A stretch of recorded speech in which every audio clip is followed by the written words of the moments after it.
Bismillahirrahmanirrahim. Assalamualaikum warahmatullahi wabarakatuh. Alhamdulillah wassalatu wassalamu ala rasulillah wa ala alihi wa ashabihi wa mawalah, amma ba'du. Alhamdulillah, puja-puji marilah kita panjatkan kehadirat ilahi atas segala rahmat dan taufiknya. Salawat dan salam marilah kita sanjungkan kepada junjungan kita Nabi Muhammad Sallallahu Alaihi Wasallam. Kali ini kita melaksanakan belajar di rumah. Tentunya kalian dengan bimbingan orang tua, ibu, bapak, kakak-kakak kalian atau teteh-teteh kalian ya. Dan kami ucapkan banyak-banyak terima kasih kepada ibu, bapak, atau orang tua siswa yang telah bekerja sama untuk melaksanakan pembelajaran agar tujuan pembelajaran dapat tercapai. Baiklah, pada pelajaran kali ini kita akan belajar fikih. Untuk materinya yaitu tentang sholat sunnah.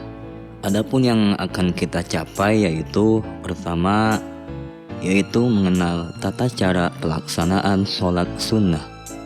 Yang kedua, menjelaskan ketentuan dan macam-macam sholat sunnah, menjelaskan tujuan dan hikmah sholat sunnah, dan yang keempat, mempraktikkan sholat sunnah.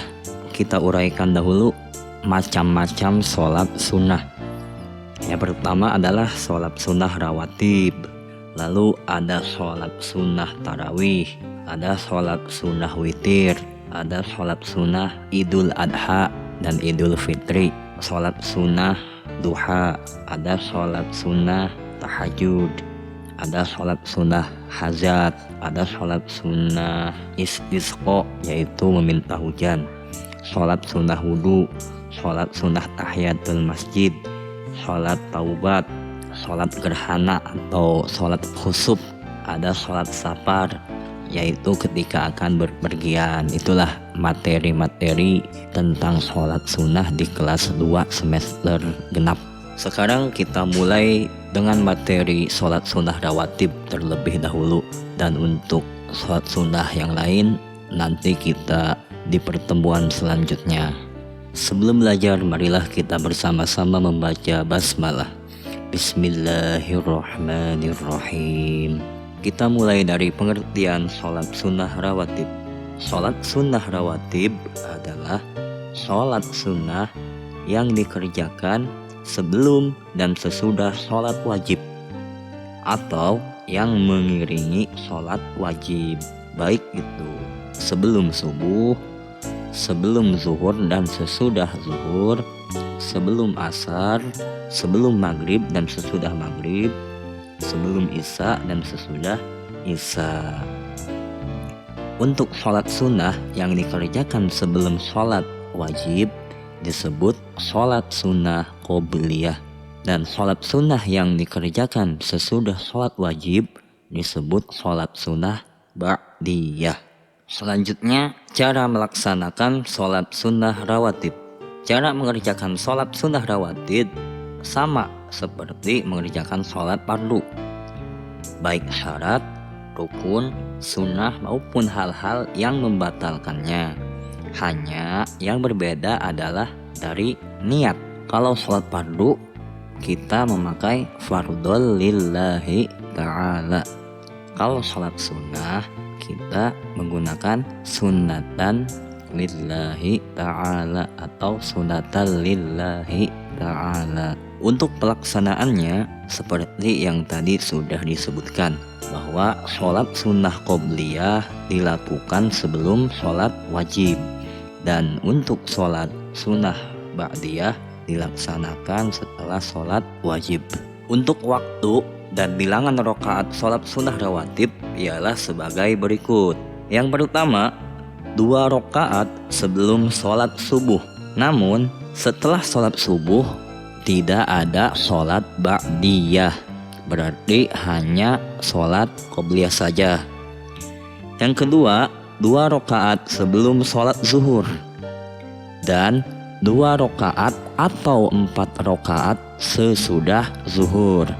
Yang ketiga, 2 rakaat atau 4 rakaat sebelum asar.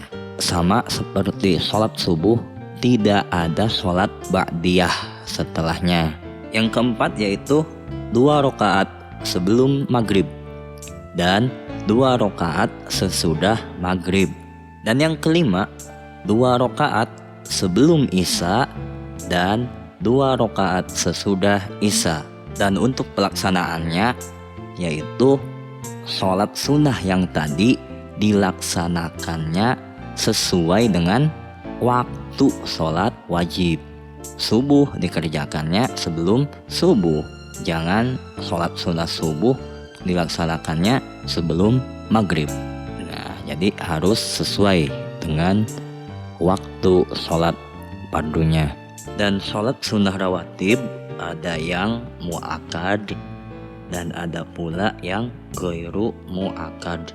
Sholat sunnah rawatib yang mu'akkad ialah 2 rakaat sebelum subuh, 2 rakaat sebelum zuhur, 2 rakaat sesudah zuhur, 2 rakaat sesudah maghrib, 2 rakaat sesudah isya. Mu'akkad artinya yang sangat dianjurkan, dan ghair mu'akkad kebalikan dari mu'akkad, tapi bukan berarti tidak dianjurkan. Dengan demikian, jumlah sholat sunnah rawatib yang mu'akkad ada 10 rakaat. Ini sesuai dengan sabda Rasulullah Shallallahu Alaihi Wasallam. Bismillahirrahmanirrahim. An Abdullah bin Umar qala hafiztu an Rasulullah Shallallahu Alaihi Wasallam raq'ataini qabla zuhri wa raq'ataini ba'da zuhri wa raq'ataini ba'dal maghribi wa raq'ataini ba'dal isya'i wa raq'ataini qablal ghadati. Rawahu Bukhari wa Muslim. Dari Abdullah bin Umar, ia berkata, aku ingat atau hafal dari Rasulullah Shallallahu Alaihi Wasallam 2 rakaat sebelum zuhur, 2 rakaat sesudah zuhur, 2 rakaat sesudah maghrib, 2 rakaat sesudah isya, dan 2 rakaat sebelum subuh. Hadis riwayat Bukhari dan Muslim. Sedangkan sholat sunnah rawatib yang ghairu mu'akkad yaitu 2 rakaat sebelum dan 2 rakaat sesudah zuhur, 4 rakaat sebelum asar, 2 rakaat sebelum maghrib. Selanjutnya kita masuk ke dalam keutamaan sholat sunnah rawatib. Yang pertama, keutamaan sholat sunnah sebelum sholat subuh. Jika kita mengerjakan sholat sunnah sebelum sholat subuh, maka akan mendapatkan banyak pahala yang nilainya lebih baik dari dunia dan isinya. Sebagaimana Rasulullah Shallallahu Alaihi Wasallam bersabda, An Aisyata radhiyallahu anha, Anin Nabi Shallallahu Alaihi Wasallam qala, Raq'atal fajri khairum minad dunya wa ma fiha. Rawahu Muslim. Dari Aisyah radhiyallahu anha, bahwasannya Nabi Shallallahu Alaihi Wasallam telah bersabda, 2 rakaat sholat sunnah yang dikerjakan sebelum sholat subuh itu lebih baik daripada dunia dan segala isinya. Hadis riwayat Muslim. Yang kedua, orang yang mengerjakan sholat sunnah dalam sehari semalam sebanyak 12 rakaat, maka akan mendapat balasan berupa sebuah rumah di surga. Sebagaimana Rasul bersabda, barang siapa sholat sehari semalam 12 rakaat, maka dibangunlah baginya sebuah rumah di surga, yaitu 4 rakaat sebelum zuhur, 2 rakaat sesudah zuhur, 2 rakaat sesudah maghrib, 2 rakaat sesudah isya, dan 2 rakaat sebelum sholat fardu subuh. Yang ketiga, orang yang mengerjakan sholat sunnah 8 rakaat, yaitu 4 rakaat sebelum zuhur dan 4 rakaat sesudah zuhur, maka Allah mengharamkannya dari api neraka. Sebagaimana sabda Nabi, An Ummi Habibata qala Nabi sallallahu alaihi wasallam, Man hafazu ala arba'a raka'atin qabla zuhri wa arba'a ba'daha harrumahullahu 'alan nari. Rawahu Tirmizi. Dari Ummu Habibah, Nabi Shallallahu Alaihi Wasallam telah bersabda, barang siapa mengerjakan sholat 4 rakaat sebelum zuhur dan 4 rakaat sesudahnya, maka Allah mengharamkannya dari api neraka. Hadis riwayat Tirmizi. Adapun niat untuk melaksanakan sholat sunnah rawatib, yaitu kita beri contoh satu sebelum sholat sunnah zuhur. Niatnya sebagai berikut. Bismillahirrahmanirrahim. Usholli sunataz zuhri rak'ataini qabliyatan lillahi ta'ala. Allahu akbar. Aku niat salat sunnah sebelum zuhur 2 rakaat karena Allah Ta'ala. Kalau dalam bahasa Sunda, niat kaulah salat sunnah qobliyah zuhur 2 rakaat karena Allah Ta'ala. Untuk niat yang lainnya sama seperti tadi, cuma yang dibedakan adalah jenis sholatnya. Zuhur ganti dengan asar gitu. Rakaat ini kalau ada yang 4 rakaat berarti arba'a rakaatin.